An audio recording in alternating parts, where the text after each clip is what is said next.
नमस्कार दोस्तों, आज की सबसे बड़ी खबर सोना चांदी के बाजार से आ रही है और यकीन मानिए इस खबर ने खरीदारों के चेहरे पर मुस्कान ला दी है। अचानक से बाजार में ऐसा क्या हुआ कि सोने और चांदी की कीमतों में बड़ी गिरावट दर्ज की गई? आखिर क्यों 24 कैरेट सोना एक झटके में सस्ता हो गया? क्या यह खरीदने का सही मौका है या अभी और इंतजार करना चाहिए? चलिए धीरे धीरे पूरी जानकारी जानते हैं। अंतरराष्ट्रीय बाजार से आई बड़ी खबर के बाद भारतीय सर्राफा बाजार में आज जब बाजार खुला तो चांदी के दामों में भारी गिरावट देखने को मिली। 1 किलो चांदी पर करीब 8,000 रुपए की कमी दर्ज की गई है। यानी जो लोग काफी समय से कीमत कम होने का इंतजार कर रहे थे, उनके लिए यह किसी सुनहरे मौके से कम नहीं है। अब बात करते हैं आज के ताजा भाव की। आज 1 ग्राम चांदी का दाम है 235 रुपए। 8 ग्राम चांदी की कीमत है 1,880 रुपए। 10 ग्राम चांदी का भाव है 2,350 रुपए। 100 ग्राम चांदी मिल रही है 23,500 रुपए में और 1 किलोग्राम चांदी का ताजा भाव है 2,35,000 रुपए। सिर्फ इतना ही नहीं, इस पूरे हफ्ते सोना और चांदी लगातार सस्ते होते जा रहे हैं। अंतरराष्ट्रीय बाजार में चांदी लगभग $75 के आसपास कारोबार कर रही है। यही वजह है कि घरेलू बाजार में भी कीमतों पर असर पड़ा है। अब सबसे बड़ा सवाल, क्या आने वाले दिनों में कीमतें और गिरेंगी या फिर यह गिरावट थोड़े समय की है और जल्द ही दाम फिर से बढ़ सकते हैं? शादी विवाह का मौसम चल रहा है, ऐसे में गहने बनवाने वालों के लिए यह राहत भरी खबर है। लेकिन निवेश करने से पहले बाजार की चाल को समझना बहुत जरूरी है। आपके हिसाब से सोने की सही कीमत क्या होनी चाहिए?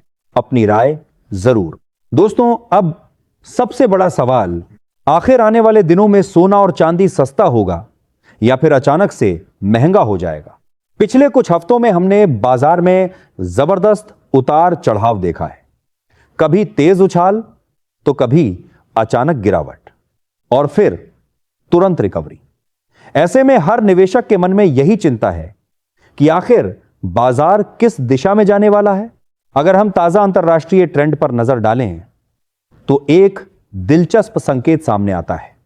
ग्लोबल मार्केट में गोल्ड ने नीचे के स्तरों पर मजबूत सपोर्ट बनाना शुरू कर दिया है।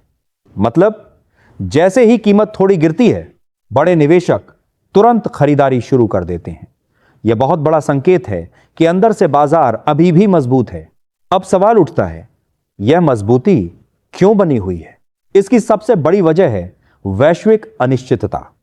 अमेरिका में ब्याज दरों को लेकर अभी भी साफ दिशा नहीं है। फेडरल रिजर्व की नीतियों पर पूरी दुनिया की नजर टिकी हुई है। महंगाई पूरी तरह काबू में नहीं आई है और आर्थिक विकास भी पूरी तरह मजबूत नहीं दिख रहा। ऐसे माहौल में निवेशक सुरक्षित विकल्प तलाशते हैं और वही विकल्प है गोल्ड। जब शेयर बाजार में जोखिम बढ़ता है तो पैसा धीरे धीरे सोने की ओर शिफ्ट होने लगता है। अब बात करें चांदी की, तो यहां कहानी थोड़ी अलग है। चांदी सिर्फ कीमती धातु ही नहीं बल्कि औद्योगिक धातु भी है। यानी उस पर 2 तरह का असर पड़ता है। हाल के आंकड़ों के मुताबिक ग्रीन एनर्जी, सोलर पैनल और इलेक्ट्रिक व्हीकल सेक्टर से मांग बढ़ने की उम्मीद है। यही वजह है कि कभी कभी गोल्ड शांत रहता है लेकिन चांदी अचानक तेजी पकड़ लेती है। लेकिन एक सच यह भी है, चांदी में उतार चढ़ाव सोने से ज्यादा होता है। अगर वैश्विक अर्थव्यवस्था को लेकर चिंता बढ़ी तो चांदी में गिरावट भी तेज हो सकती है। इसीलिए इसमें निवेश करते समय थोड़ी सावधानी जरूरी है। अब भारत की बात करें तो यहां रुपया भी बड़ा फैक्टर है। डॉलर में हल्की मजबूती आई है और रुपया दबाव में है। जब रुपया कमजोर होता है तो भले ही अंतरराष्ट्रीय बाजार में सोना स्थिर हो, भारत में कीमतें ऊंची दिखाई देती हैं। इसलिए सिर्फ डॉलर में कीमत देखना काफी नहीं है, रुपया भी समझना जरूरी है। अब सबसे बड़ा सवाल, क्या बड़ी गिरावट आने वाली है? टेक्निकल संकेत बताते हैं कि गोल्ड ने नीचे मजबूत आधार बनाना शुरू कर दिया है। हर गिरावट के बाद ऊपर लौटना यह दिखाता है कि लंबी अवधि का रुख अभी भी सकारात्मक है। हां, बीच बीच में 2 से 3% की गिरावट संभव है, लेकिन फिलहाल ऐसी कोई मजबूत निशानी नहीं है कि लंबी और बड़ी गिरावट शुरू हो गई हो। जब तक वैश्विक अनिश्चितता बनी हुई है, तब तक बहुत बड़ी गिरावट की संभावना कम नजर आती है। अब बात करते हैं आज के भारतीय सर्राफा बाजार के ताजा भाव की। 18 कैरेट सोने का आज का भाव इस प्रकार है। 1 ग्राम सोना मिल रहा है 12,200 रुपए में। 8 ग्राम सोने का भाव है 97,600 रुपए।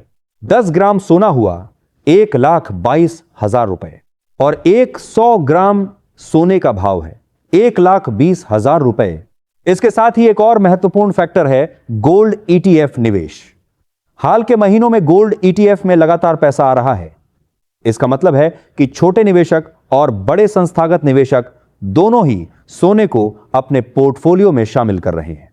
जब ईटीएफ में लगातार निवेश बढ़ता है तो वह कीमतों को नीचे गिरने से रोकने में मदद करता है और एक मजबूत सपोर्ट की तरह काम करता है।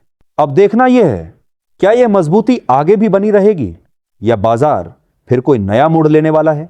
आने वाले दिनों में बाजार की हर चाल बेहद अहम रहने वाली। दोस्तों, अब बात करते हैं आने वाले 1 से 2 हफ्तों की, और यहीं से कहानी और दिलचस्प हो जाती है। अगले कुछ दिनों में बाजार पूरी तरह खबरों पर निर्भर रहने वाला है।